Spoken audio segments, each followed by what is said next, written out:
প্রয়োজনের পূর্তি। যন্ত্র বা তাবিজ। কোনো ব্যক্তি কোনো কিছুর প্রয়োজন আছে অথচ তা পাচ্ছে না বা কোনো বাঞ্ছায় পূরণ হচ্ছে না, তাহলে এই যন্ত্রটি ব্যবহার করে দেখা যেতে পারে। এতে ওই ব্যক্তি তার প্রয়োজনীয় বস্তুটি পূরণ করতে পারবেন। যন্ত্রটি সাদা কাগজে কালো কালি দিয়ে তৈরি করতে হবে, যন্ত্রটি অঙ্কন করতে হবে।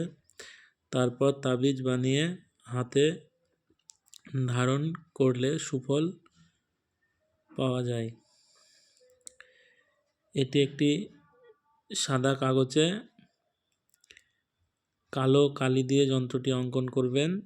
অঙ্কন করার পরে একটি মাদুলি বা তাবিজে ভরে কালো সুতো দিয়ে হাতে ধারণ করবেন। সেটি যে কোনো দিন আপনারা করতে পারেন, যন্ত্রটি অঙ্কন করতে পারেন।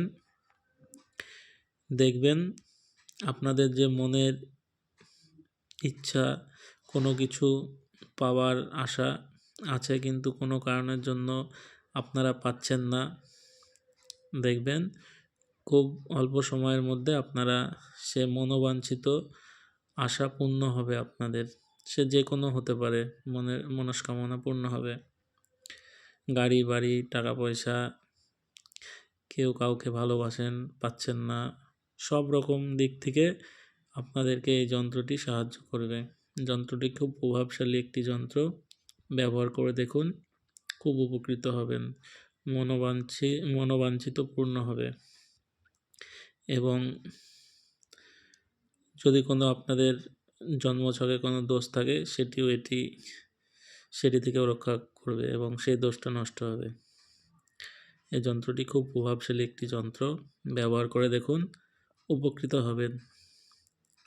যে কোনো বস্তু আপনারা পাচ্ছেন না বা মনের কোনো ইচ্ছা আপনাদের পূরণ হচ্ছে না, কোনো মতেই কোনো না কোনো দিক থেকে বাধা চলে আসছে, হচ্ছে না, ভাবছেন এই জিনিসটা করব বা হবে কিন্তু হচ্ছে না, দেখবেন এই যন্ত্র ধারণের পরে সেই জিনিসগুলো আপনাদের প্রাপ্তি হবে বা হয়ে যাবে। সবাই ভালো থাকবেন, সুস্থ থাকবেন। জয় মা তারা, জয় গুরু বামদেব। সবার মঙ্গল হোক।